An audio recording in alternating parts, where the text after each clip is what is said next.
I never expected that a dusty, forgotten storage room would change my life, but that's exactly what happened. For the longest time, my world was measured in Dewey Decimal codes and the quiet rustle of turning pages. It was a safe world, a predictable one, and if I'm being honest, a lonely one. But you get used to the shape of your own solitude, don't you? It becomes a familiar room, and you learn where all the furniture is, even in the dark. My name is Miles. At the time, I was 28, and my official title was Assistant Archivist at Northwood University's main library. It sounds more impressive than it was. Mostly, it involved cataloging donations, digitizing brittle documents, and occasionally fetching some obscure university record for a professor writing a book no one would ever read. My life ran on a quiet, predictable schedule.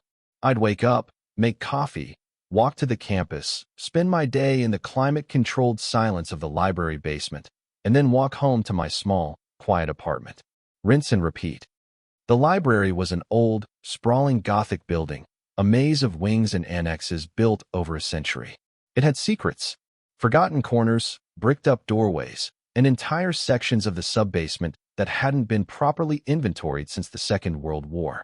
That was my domain, and it was in this quiet kingdom of dust and memory that I first became aware of Caleb.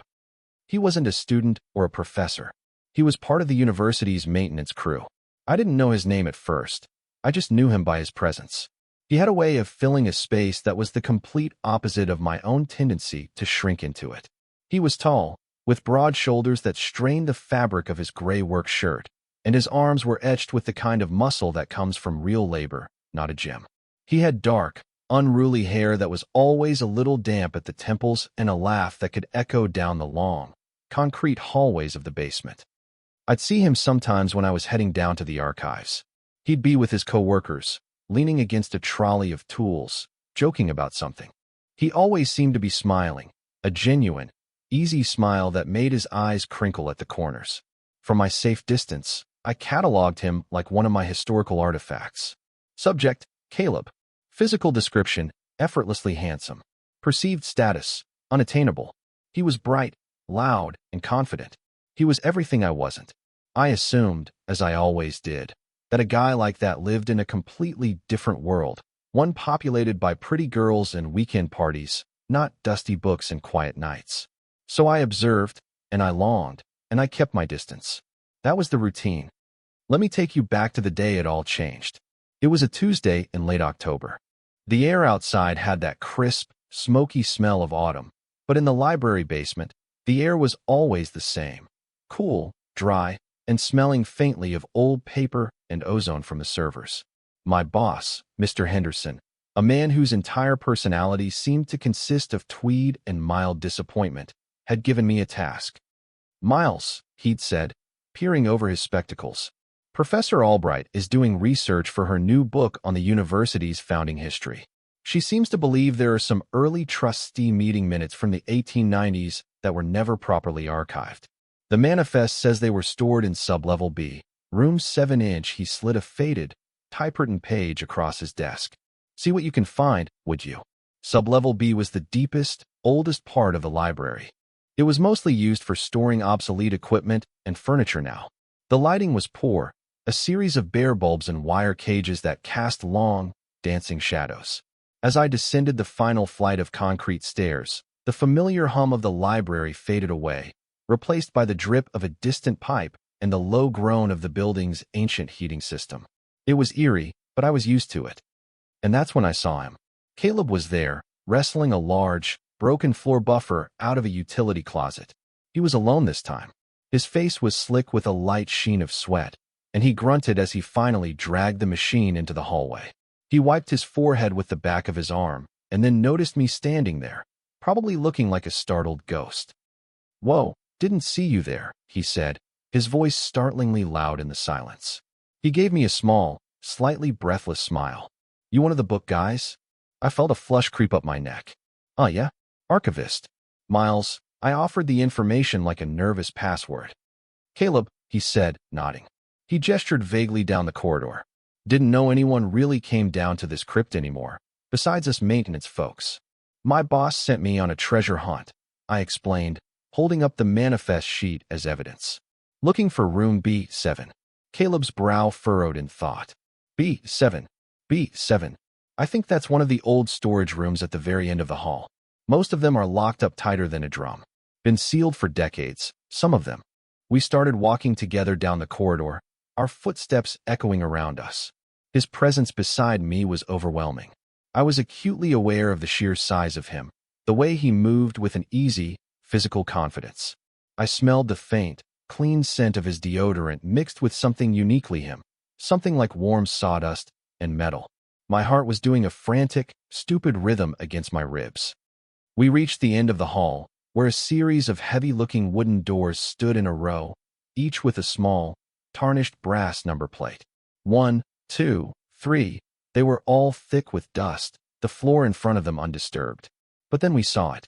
Room B7. The door was slightly ajar. A dark sliver of blackness was visible in the gap. "Well, I'll be," Caleb murmured, stepping closer. "Look at that. Must have been a mistake.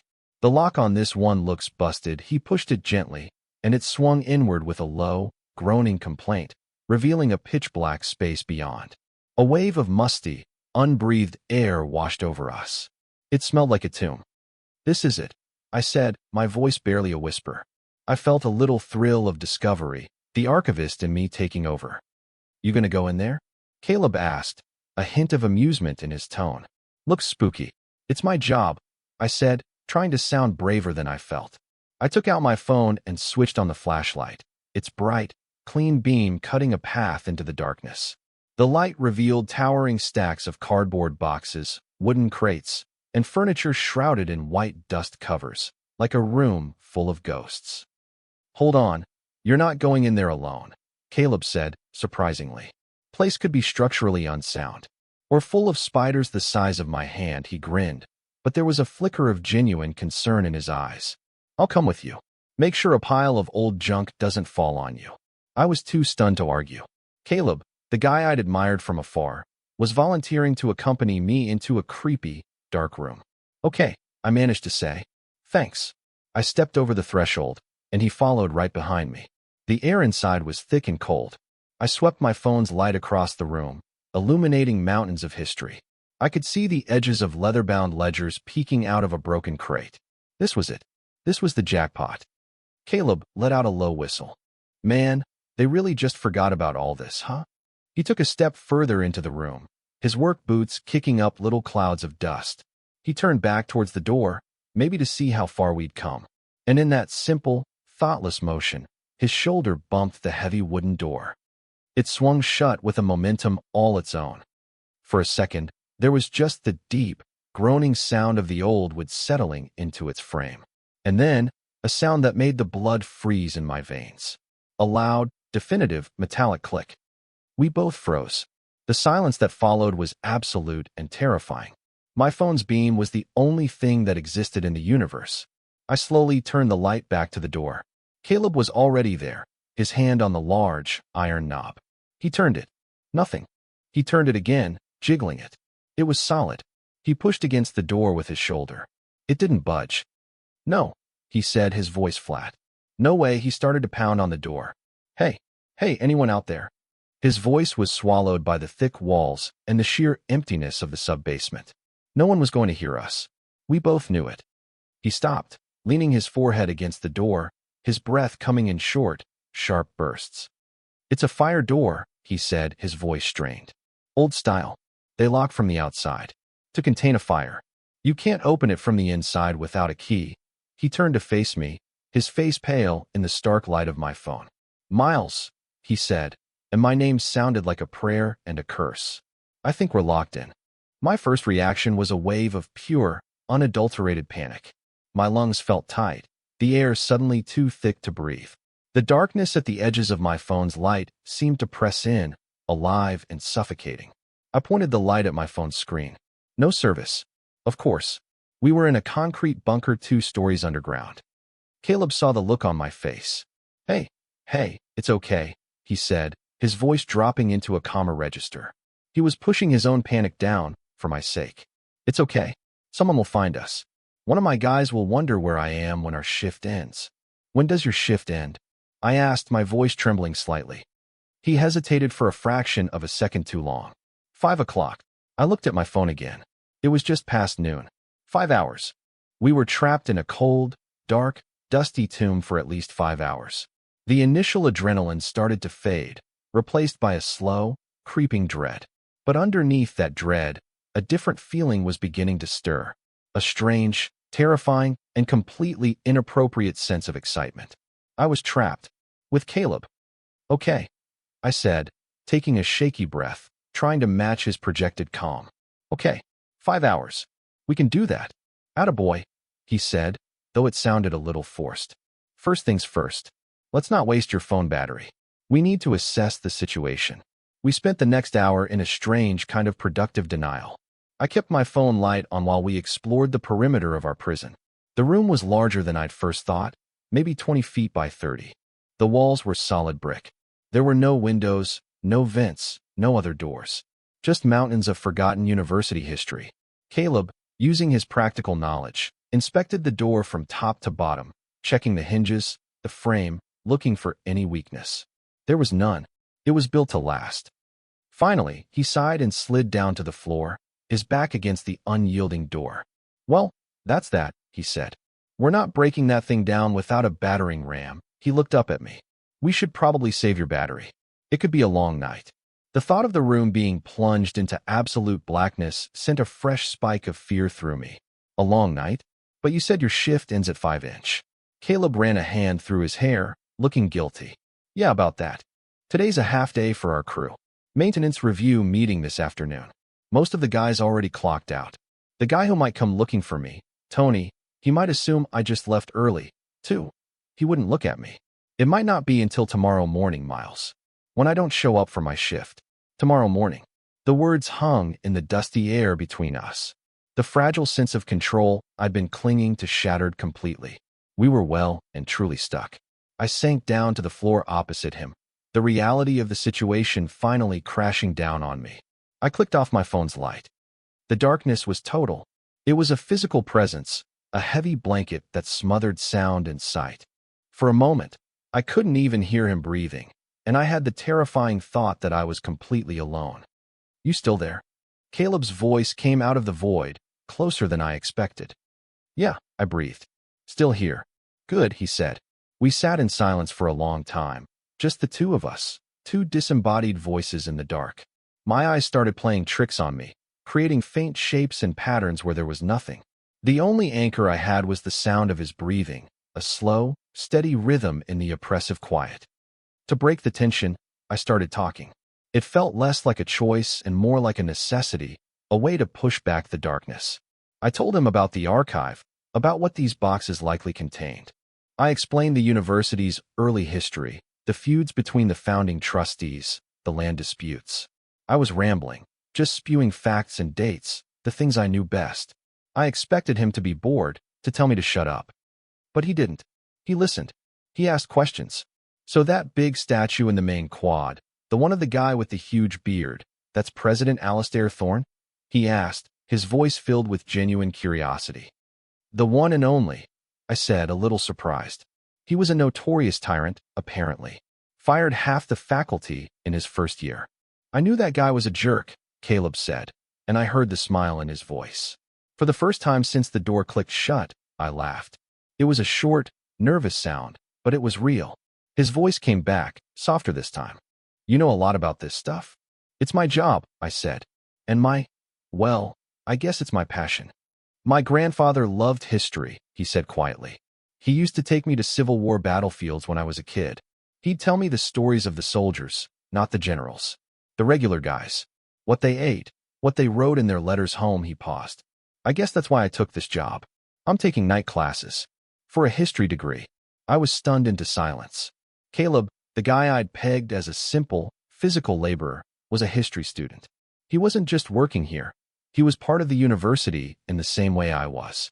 He had a hidden depth, a secret intellectual life that I never would have guessed. My carefully constructed image of him crumbled into dust, just like the archives around us. He wasn't the person I thought he was at all. He was more. Really? I finally asked. Yeah, he said a little sheepishly. Don't tell the other guys on the crew. They'd give me endless grief for it. I won't, I promised. What's your focus? And just like that, we were talking. Really talking. For hours. We talked about history, about our families, about the stupid jobs we'd had in high school. I found out he was from a small town a few hours north, that he had 2 older sisters, and that he was terrified of heights. He learned that I grew up in the city, that I was an only child, and that I had a ridiculous, encyclopedic knowledge of 1980s horror movies. The darkness, which had been a source of terror, became a strange sort of confessional booth. Without the ability to see each other's faces, to read body language or micro-expressions, all we had were our voices and our words. As the hours wore on, the cold started to seep in. It was a deep, penetrating cold that came from the concrete floor and the brick walls. I started to shiver, my teeth chattering uncontrollably despite my best efforts to stop them. "You're freezing," Caleb stated from the darkness. It wasn't a question. "I'm fine," I lied, my voice quivering. "You're a terrible liar, Miles." I heard him moving, the rustle of his clothes, the scuff of his boots on the floor. "Okay, turn your light back on for a second. I have an idea." I did as he asked. The beam cut through the black, and I saw him rummaging through a large wooden crate. He pulled out a thick, musty-smelling wool blanket. It looked like it had been used to cover furniture, and it was probably crawling with a century's worth of dust mites. But it was the most beautiful thing I had ever seen. He shook it out, sending a cloud of dust into the air that made us both cough. He walked over to me and, without a word, draped it around my shoulders. He tucked it in around my neck, his fingers brushing against my skin. The touch was electric. It was brief, purely functional, but it sent a jolt straight through my system. I could feel the warmth of his hands through the rough wool. "Thanks," I mumbled, my face burning. I was glad for the near darkness that hid my blush. "No problem," he said, his voice a little rough. He went back to his spot by the door. I switched off the light again, plunging us back into the comforting, confidential dark. I wrapped the blanket tighter around myself. It smelled of dust and cedar and, faintly, of him. It was a small, simple gesture, an act of kindness. But in that moment, it felt like everything. It felt like a bridge being built between his world and mine. The hours crawled by. The initial novelty and adrenaline of our situation had long since worn off, replaced by a bone-deep weariness and the persistent, gnawing cold. The single blanket Caleb had found for me helped, but the chill from the concrete floor was relentless. We had fallen into long silences, the energy for conversation draining away. All that was left was the sound of our breathing and the chattering of my teeth, which I couldn't seem to stop. "This is ridiculous," Caleb's voice suddenly cut through the dark. "You're going to get hypothermia." Before I could protest that I was fine, I heard him moving again. Not just rustling, but getting up and walking across the small space between us. His form blotted out the faint, imaginary shapes my eyes had been creating. He was standing right over me. "Move over," he said, his voice soft but firm. My brain short-circuited. "What? Move over. We have to share the blanket. Body heat. It's the only way we're going to stay warm." He said it so practically, so logically, as if he were explaining how to fix a leaky faucet. But the implications of it sent a tremor of panic and something else, something warm and terrifyingly hopeful, through my chest. I shifted, making space beside me on the hard, dusty floor. He settled down next to me, his body a solid, warm presence in the cold dark. Our shoulders and hips were pressed together. It was the most contact I'd had with another person in years. He reached over and pulled the scratchy wool blanket over both of us, tucking it under our sides to trap the heat. "Better?" he asked, his voice a low rumble so close to my ear. "Yeah," I managed to breathe out. It was an understatement. The heat radiating from his body was immediate and profound. It was like stepping into a warm house after being lost in a blizzard. But it was more than just physical warmth. It was the solidness of him, the simple fact of his proximity. My shivering began to subside, replaced by a different kind of trembling, one that came from deep inside. "Try to get some sleep," he murmured. "It's going to be a long wait until morning." Sleep felt like an impossibility. My mind was racing, every nerve ending hyper-aware of the man beside me.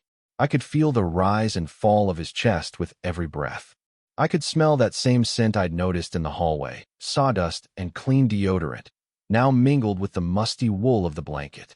It was intoxicating. We lay there in silence for what felt like an eternity. The position was awkward, our bodies stiff and uncertain next to each other. After a while, Caleb shifted. "This isn't working," he whispered. "We're too tense. We're losing heat." He hesitated for a moment. "Okay, new plan. This is going to sound weird, but just trust me. Lie on your side, facing away from me." My heart hammered against my ribs, but I did as he said, turning my back to him. I felt him shift behind me, moving closer until his chest was pressed against my back. And then, he did something that stopped my breath entirely. He draped an arm over my side, pulling me back against him, fitting my body into the curve of his. He adjusted the blanket, pulling it tightly around us both. "Is this okay?" he whispered, his breath warm against the back of my neck. I couldn't speak. I could only manage a small, jerky nod. My head was tucked just under his chin, my back flush against the solid wall of his chest. His arm was a heavy, warm weight around my waist. I could feel the steady, slow thump of his heartbeat against my shoulder blades. Thump, thump, thump, thump. It was the most grounding, most terrifying, most intimate sound I had ever heard. This was the turning point. I knew it, even then. This was no longer about survival or practicality. This had crossed a line into something else, something fragile and unspoken. Every rational part of my brain was screaming that this was just a means to an end, a way to stay warm. It meant nothing. He was just being practical. He was just being kind. But the rest of me, the lonely, hopeful part one kept locked away, didn't believe it.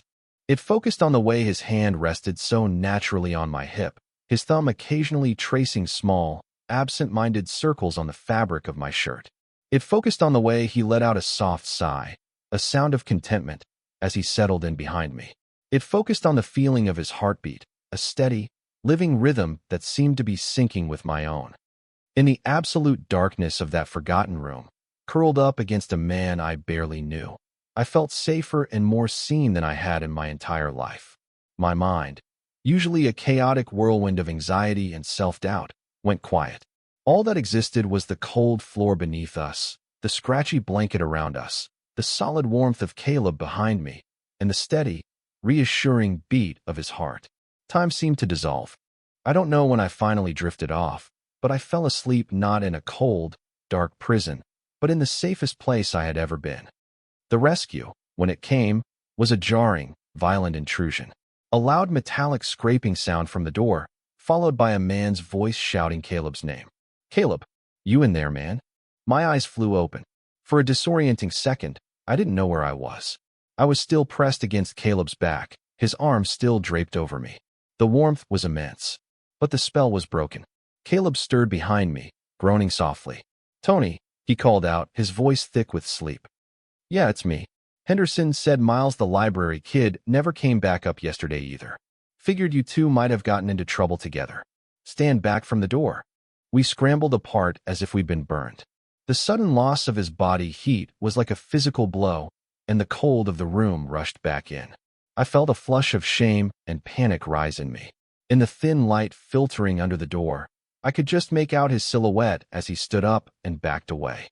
There was a loud clank, and the heavy door swung open, flooding our tomb with the harsh, ugly light of the basement corridor. I squinted, throwing a hand up to shield my eyes.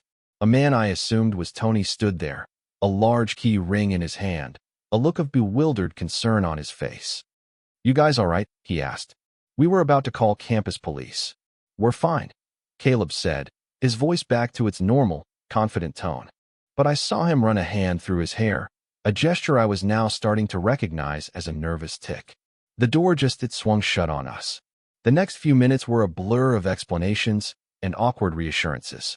Mr. Henderson was summoned, looking more flustered than I'd ever seen him. He clucked his tongue and expressed his profound relief, which mostly manifested as mild irritation that protocol had been breached. Through it all, Caleb and I didn't look at each other. Not once. The intimacy of the darkness felt like a strange, impossible dream in the flat, fluorescent light of the hallway. We were two separate people again, the librarian and the maintenance guy. The bridge that had been built between us overnight seemed to have vanished with the dawn. After the fuss died down, he finally turned to me. "You okay, Miles?" he asked, his voice quiet. "Yeah, I'm fine. Thanks for the blanket," I said, unable to meet his eyes.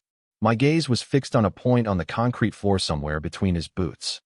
Anytime he said, there was an awkward pause, a chasm of unspoken things opening up between us. Well, I gotta go file a report on that lock. Right. And I need to tell my boss I found the boxes. Right. He nodded, then gave a small, hesitant wave.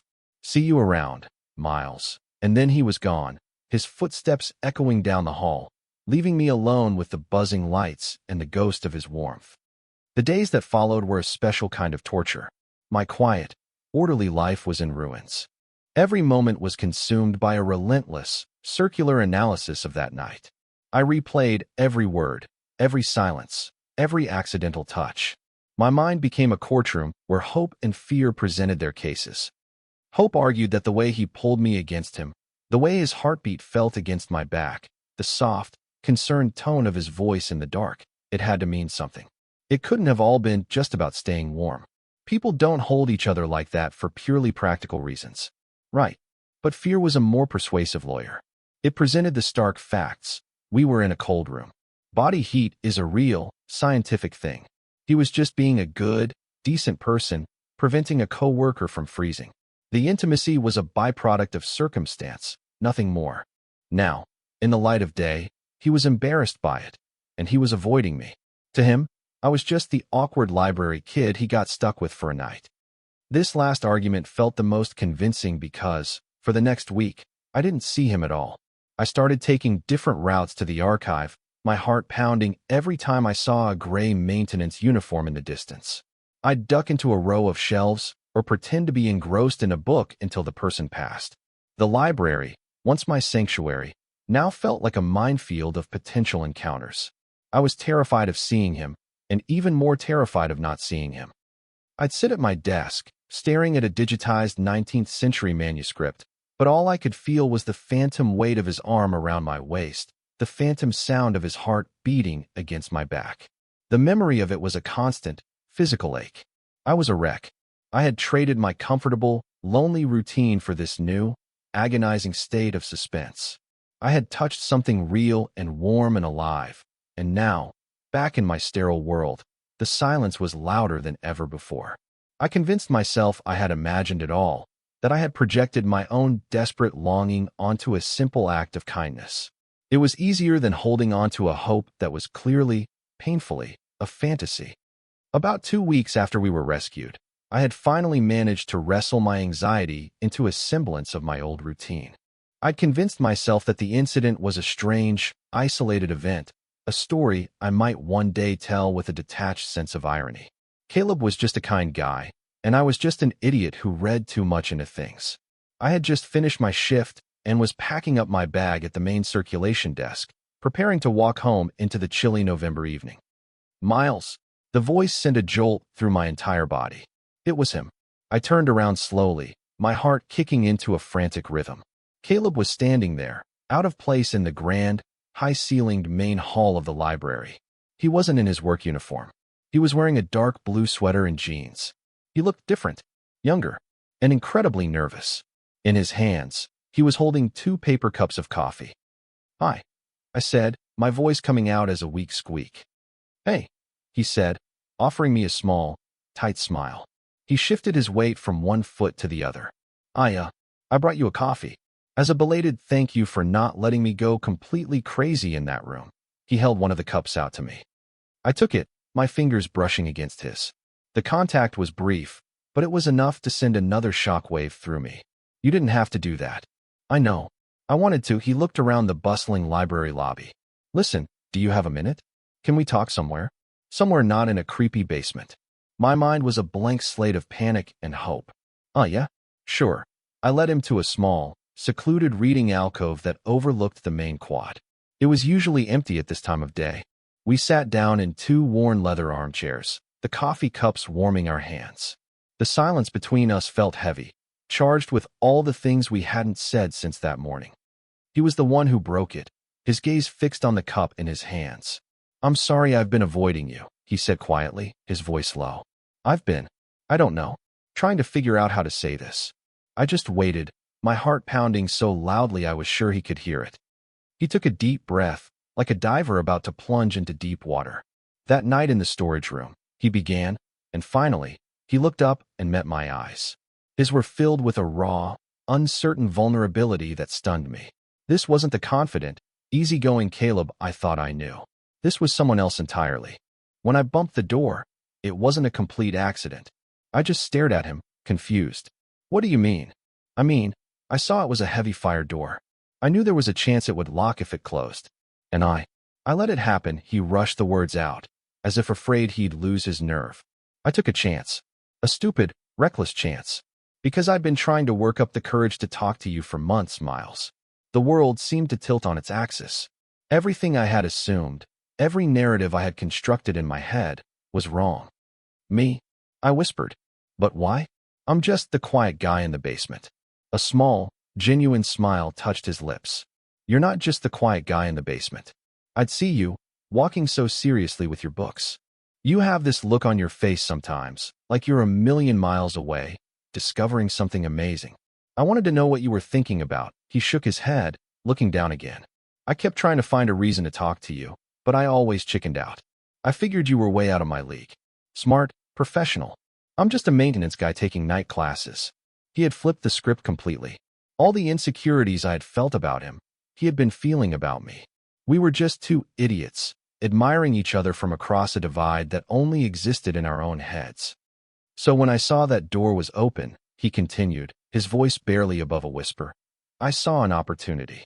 It was the dumbest plan in the history of dumb plans. I thought we'd get stuck for maybe an hour. We'd have to talk. And then I'd get us rescued. I didn't think we'd be in there all night. I didn't mean for you to get so cold, for it to get so intense. He finally looked at me, his eyes pleading for understanding. I was so scared I'd freaked you out. When we were lying there, that was the most honest I've felt with anyone in a long time. And I thought I had ruined it by being a creepy, manipulative jerk. All the anxiety, the fear, the weeks of torturous overanalysis just dissolved. All that was left was a profound, overwhelming sense of relief that felt like sunshine spreading through my chest. You didn't ruin it, I said, my voice steady for the first time. I thought it was all just practical. For warmth. I thought I was the only one who felt. I trailed off, unable to say the word. Caleb leaned forward, his eyes searching mine. Felt what, Miles? I took a breath. It was my turn to be brave. I thought I was the only one who felt like it meant something. The relief that washed over his face was a beautiful thing to see. It was like watching the sun break through the clouds. It meant everything, he said, his voice thick with emotion. He reached out and placed his hand over mine on the arm of the chair. His touch was warm and firm and real. It still does. He didn't say anything else. He just kept looking at me, his thumb stroking the back of my hand. And in that quiet moment, with the low hum of the library around us, he leaned in. He was slow, hesitant, giving me every opportunity to pull away. I didn't. I met him halfway. His lips were soft, tentative at first, a question. And then, as I responded, the pressure deepened. It wasn't a kiss of desperate survival in the dark. It was a kiss of breathtaking relief in the light. It was coffee and confessions and the promise of something new. It was the end of the loneliness and the start of everything else. The weeks that followed felt like learning a new language. A language of shared smiles across a crowded campus quad, of hands finding each other in the dark of a movie theater, of lazy Sunday mornings spent with 2 coffee cups on my small apartment's kitchen table instead of just one. We fell into a rhythm that was easy and natural, as if we had been doing this for years. We went on dates. Real dates. We went to a museum to see an exhibit on ancient cartography, where I rambled on about projection methods, and he listened with an intensity that made me feel like the most interesting person in the world. He took me to a tiny, family-owned Italian restaurant his sisters had told him about, where we shared a bottle of cheap red wine and talked until the staff started putting chairs on the tables around us. Sometimes, when we were walking back to my place after one of his night classes, we would take a detour through the darkest, most deserted part of campus, right past the library. We'd stop outside the sub-basement entrance. You think they fixed the lock? He'd ask with a grin. I hope not, I'd reply, and he would laugh, pulling me closer to kiss me under the single, flickering security light. The basement was no longer a place of anxiety for me. It was our place. It was the strange, dusty, accidental crucible where we had found each other. A couple of months later, on a bitterly cold Saturday, we found ourselves back inside the library. I was helping him study for his midterm on European history. We were tucked away in our reading alcove, the same one where he had confessed everything. The floor was now dusted with a fine layer of snow. He was highlighting a passage in his textbook when he suddenly stopped and looked at me. "You know," he said, a thoughtful expression on his face. "It's kind of funny." "What's funny?" I asked, looking up from my own book. "That night, I was so scared. Not of the dark or being trapped. I was scared of you," he smiled. "I was scared you'd see right through me. That you'd see I wasn't this confident, put-together guy. That I was just a nervous idiot with a crush." I reached across the small space between our chairs and took his hand. "For what it's worth," I said, "I was just as scared of you. I thought you were this impossibly cool guy who would never, ever look twice at me." He intertwined his fingers with mine, his hand warm and solid around my own. "I guess we were both wrong." He looked out the window at the falling snow, then back at me, his eyes full of a soft, steady warmth that had become my new home. "I'm glad we got locked in." "Me too," I said, and I meant it with every fiber of my being. I used to think that life was about building walls, about creating a safe, predictable routine to protect yourself from the world's uncertainties and potential heartbreaks. My world was a fortress of solitude, and I was its lonely king. But that's not living, is it? It's just existing. Caleb didn't just barge into my life. He got accidentally locked inside it. And in doing so, he showed me that the walls I'd built weren't keeping the world out. They were just keeping me in. Sometimes, you have to get trapped in the dark to finally see the light. And sometimes, the key to your own freedom is placing your hand and your heart in someone else's.